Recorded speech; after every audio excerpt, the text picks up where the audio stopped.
Thank you, Mr. Chairman. Chair Gensler, you have embarked on a rapid and extensive campaign to reform every facet of our markets. It is evident that your rules will significantly change our markets. For example, your equity market structure rules will impact all retail investors, encompassing over 228 million retail accounts. The swing pricing rule will have implications for every mutual fund involving over 100 million American investors. The climate rule imposes new costs on every public company. The predictive analytics rule will encompass virtually every type of technology. The private funds rule fundamentally reshapes the regulation of private institutions in a potentially unlawful manner. The pace and scope of your rules is unprecedented. Have you taken the time to do a comprehensive economic analysis examining the cumulative impacts of all of these rulemakings on the markets and broader economy? Representative Lawler, actually our pace is about the same as prior administrations, and per That's Bloomberg law article. Respectfully, we can disagree with that, and that's not what I asked you.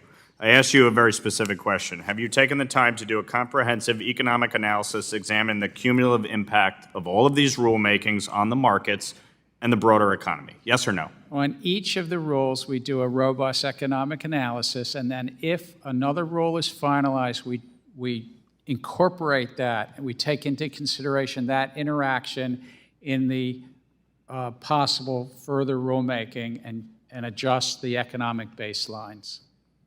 So you are saying, for the record, that you have taken the time to do comprehensive economic analysis, examining the cumulative impact of all of these rulemakings on the market and the broader economy, yes or no? For the record, what we do is we take into consideration, as and if a rule is finalized, the interaction with other rules.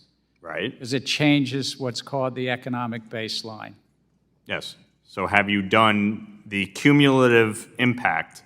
Have you studied that? Have you done an economic analysis on all of it? We do them rule by rule individually, Yep. and also the interaction as it relates to other rules. If we were to finalize a rule, then we take that in consideration. So can you explain your engagement with market participants before putting out significant rule proposals? Are you holding public roundtables?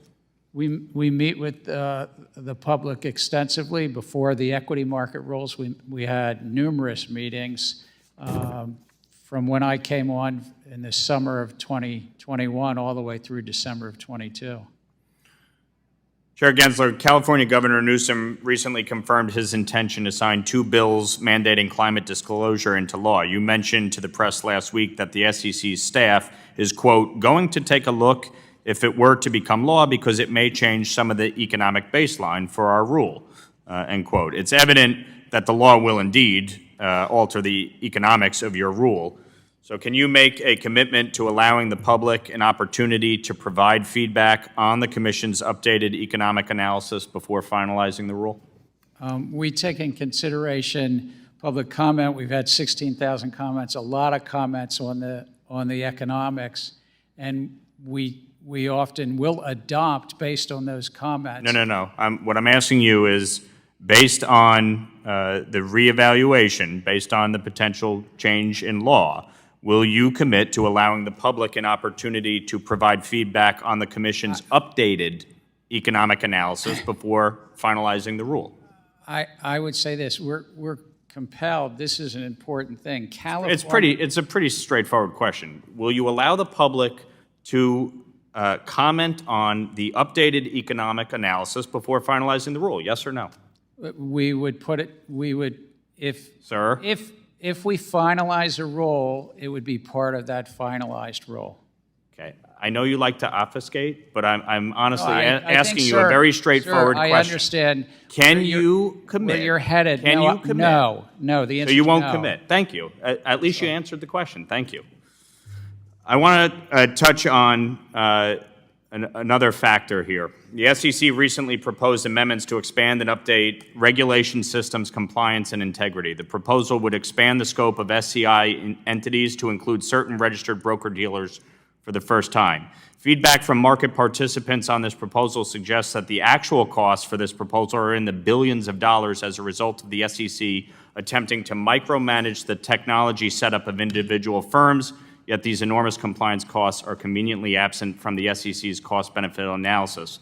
Why did the Commission fail to acknowledge these costs in its economic analysis?